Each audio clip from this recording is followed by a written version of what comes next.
Hi all, this is your professor Ian. I just wanted to send you a short video about your grade and feedback for story number 1.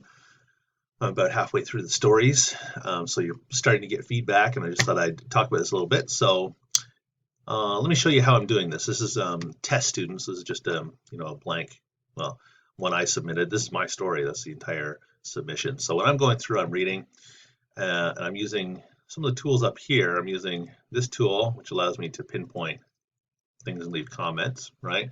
This is what I'm using for grammar stuff. So I might say like run on sentence, something like that, right? I'm just looking at mechanics of writing, comma splices, missing words, vague pronouns, sentence structure issues, things like that. And then I'm using the highlighter tool. So if I highlight a passage, and then leave a comment. This has more to do with writing style and literary elements like, oh, great character detail, or oops, would this character actually say this in this way? That seems unlikely. Something, I don't know, something like that. So they could be, me offering, critique, or saying this is a good detail, work on this, or, expand on this, something like that.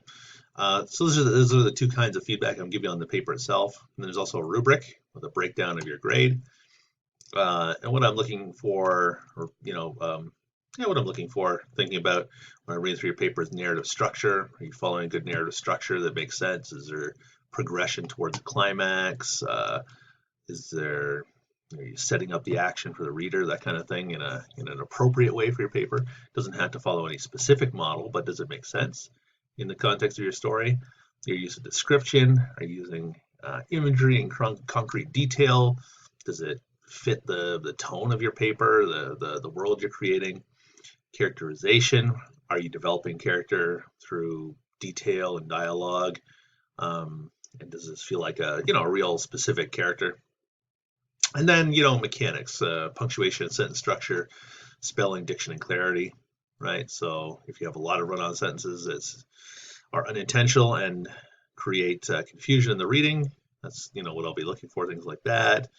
Spelling mistakes, a lot of diction errors, or are there a lot of sentences that need to be reworded for clarity? That kind of thing. So that's what I'm using the rubric for. Most of the grade in the rubric, as you can see, 4 points, 3 points, 4 points, then 1 and 1. So most of the grade has to do with the literary elements, just a little bit to the mechanics of the story. As long as you're proofreading and doing a good job here, you should be fine. This isn't a composition course, so most of your mark is determined here. And then finally, I am leaving video feedback for everybody. So please do look in the text comment part when you open up your assignment. You'll see a link here. I'm recording short comments using Zoom with transcripts, so you can open this up. You can watch the video, or you can just read through the transcripts if you don't want to hear me talking about your paper or whatever.